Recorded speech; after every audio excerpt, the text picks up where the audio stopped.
Bro, ஒருத்தங்க கேட்டிருக்காங்க, அண்ணா தை அமாவாசை வருது, என்ன செய்யணும் சொல்லுங்க ப்ளீஸ். தை அமாவாசை. வணக்கம், நான் உங்கள் விக்கி ப்ரோஸ். நமக்கு என்கணி ஞானத்தையும் வேத ஜோதிட ஞானத்தையும் ஆன்மீக ஞானத்தையும் வழங்கிய அனைத்து குருமார்களுக்கும் நன்றி என்ற அதே வேளையில் இது ஒரு ஜோதிட விளக்கு வீடியோ விருப்பம் உள்ளவர்கள் தொடர்ந்து பார்க்கலாம். தை அமாவாசை அடிக்கடி நம்ம பேசுகிறவங்க கிட்ட நான் சொல்லக்கூடிய ஒரே ஒரு விஷயம், உங்களுடைய இறந்து போன முன்னோர்களுக்கு திதி செய்கிற விஷயத்த, அதை தர்ப்பணம் செய்யக்கூடிய அமைப்புகளை, அவங்களுக்கு வீட்டில் படையல் சைவமாக படையல் போடுற விஷயத்த ஒவ்வொரு அமாவாசைக்கும் செய்யுங்க அப்படின்றத வந்து அதிகமானவர்களுக்கு ரெக்கமெண்ட் பண்ணுறேன். நீங்கள் சொல்கிற வகையில் மற்ற விஷயங்களை ஃபாலோ பண்ணுறதை விட கோச்சார சனியால் பாதிக்கப்பட்டிருக்கீங்க, குறிப்பாக உங்களுடைய லக்னத்துக்கு 9ஆம் இடம் டிஸ்டர்பாக இருக்குது, 4ஆம் இடம் டிஸ்டர்பாக இருக்குதுன்ற தன்மைகளில் நிறைய விதமாக அந்த தோஷம் இந்த தோஷம்னு சொல்லுவாங்களா, ஒவ்வொரு அமாவாசையும், அது தை அமாவாசைன்னு இல்லை, அடுத்தடுத்த வரக்கூடிய எல்லா அமாவாசைகள்லையும், ஆனால் பர்டிகுலராக சிறப்பாக சொல்லப்படக்கூடிய தை அமாவாசை, ஆடி அமாவாசை, மகாலய அமாவாசை, மார்கழி அமாவாசை, இந்த மாதிரியான முக்கிய அமாவாசைகளில் மாதம் செஞ்சாலும் சரி, ஆனால் உங்களால் முடியலைங்க வருஷத்துக்கு ஒரு 2 அமாவாசை 3 அமாவாசை செஞ்சாலும் சரி, அருகில் இருக்கக்கூடிய சிவன் டெம்பிளுக்கு போய் அங்கே செய்யக்கூடிய திதி தர்ப்பணத்தில் கலந்துக்குங்க. இல்லைங்க என்கிட்ட திதியிலலாம் கலந்துக்க கூட பணம் இல்லை அப்படின்னு சொல்கிறவங்களுக்கு நான் பின்னாடி என்ன செய்யலான்னு சொல்கிறேன்.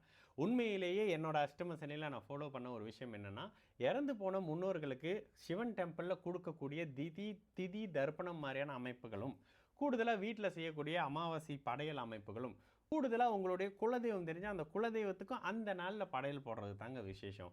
அமாவாசைன்றது இறந்து போன நம்மளுடைய ஜெனரேஷனில் இருக்கக்கூடிய முன்னோர்களுக்கு சொல்லப்படக்கூடிய அமைப்பு. பௌர்ணமி தெய்வங்களுக்கு சொல்லப்படக்கூடிய அமைப்பு. அப்போ இந்த இடத்துல இறந்து போன முன்னோர்கள் தாங்க உங்கள் குலதெய்வம். உங்களுடைய குலதெய்வத்தையும் இறந்து போன தாத்தா பாட்டி அப்பா அம்மா இது மாதிரியான உறவுகள், ஏதோ ஒரு உறவுகளால் பாதிக்கப்பட்டு இறக்கப்பட்டிருப்போம்ல, அந்த உறவுகளுக்கு கொடுக்க வேண்டிய திதி தர்ப்பணத்தை முறையாக செய்யுங்க. என்னால் ஆலயத்திலாம் போய் செய்ய முடியலங்க, இதெல்லாம் கொடுக்க முடியலங்க அப்படின்னா கோயிலில் போய் ஒரு மோட்ச தீபமாவது ஏற்றுறதுக்கு முயற்சி பண்ணுங்கள்.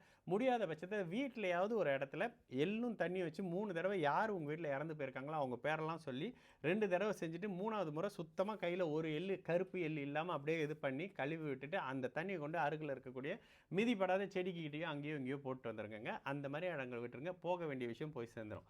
இந்த தன்மைகளை செய்யுங்க. முடிஞ்சால் அந்த நாளில் சைவமாக இருங்க.